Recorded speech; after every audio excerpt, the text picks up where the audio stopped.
사랑의 주님, 오늘도 말씀하여 주시옵소서.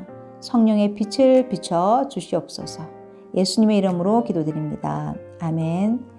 오늘의 말씀은 마가복음 12장 18절에서 27절 말씀입니다. 18절에서 23절. 부활이 없다 하는 사두개인들이 예수께 와서 물어 이르되 선생님이여, 모세가 우리에게 써주기를 어떤 사람의 형이 자식이 없이 아내를 두고 죽으면 그 동생이 그 아내를 취하여 형을 위하여 상속자를 세울지니라 하였나이다. 7형제가 있었는데 마지가 아내를 취하였다가 상속자가 없이 죽고, 둘째도 그 여자를 취하였다가 상속자가 없이 죽고, 셋째도 그렇게 하여 7이 다 상속자가 없었고 최후의 여자도 죽었나이다. 7사람이 다 그를 아내로 취하였으니 부활 때 곧 그들이 살아날 때에 그 중에 누구의 아내가 되리이까. 사두개인은 다윗과 솔로몬 시대부터 대제사장을 지낸 사두개 후예입니다.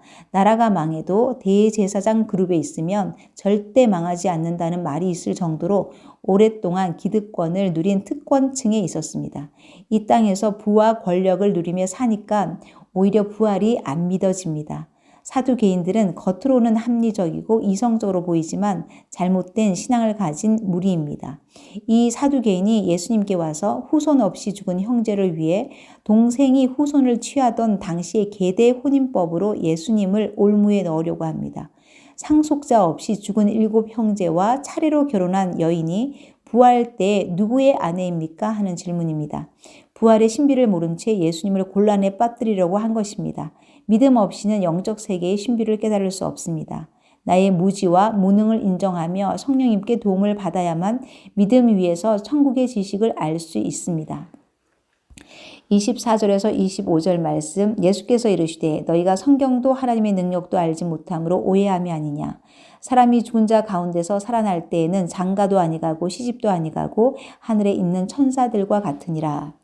예수님은 사두개인들의 오해가 성경도 하나님의 능력도 알지 못하는 데서 비롯되었다고 말씀하십니다. 우리는 말씀을 알고 있다고 생각하면서도 현실의 한계 속에서 하나님의 능력을 제한할 때가 많습니다. 그러나 하나님은 우리가 생각하는 방식 안에서만 일하시는 분이 아닙니다. 전혀 새로운 질서를 이루시는 분이십니다. 사두개인들은 성경을 문자적으로만 보니 하나님의 구원의 역사와 십자가와 부활의 신비를 모릅니다. 육의 세계에만 머물기 때문에 인간이 이 땅에서처럼 하늘에서도 장가가고 시집간다고 생각합니다. 말씀을 내 고정관념으로 편협하게 보면 안 됩니다.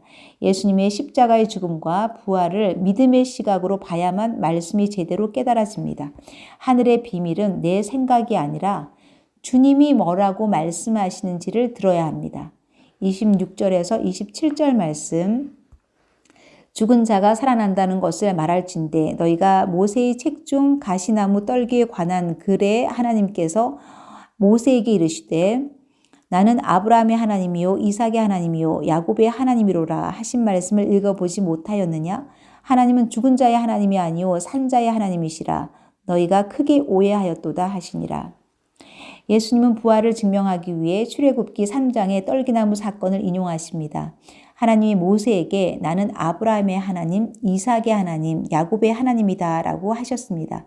나는 뭐뭐이었다가 아니라 나는 뭐뭐이다 라는 현재형으로 말씀하십니다. 아브라함은 이미 죽었지만 하나님은 여전히 그의 하나님이십니다.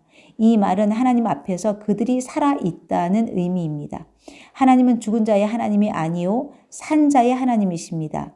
하나님께 속한 자는 하나님 안에서 살아 있습니다. 그래서 부활은 필연적입니다.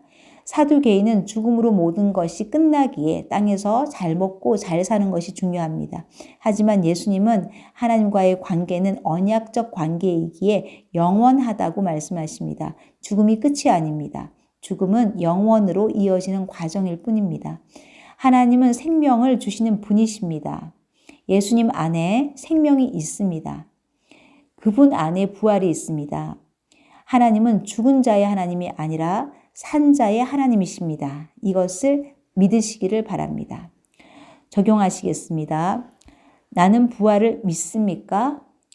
나는 말씀을 깨닫고자 성령의 도우심을 구합니까? 기도하시겠습니다. 저의 이성으로 깨달을 수 없는 영적 비밀을 알게 하시니 감사합니다.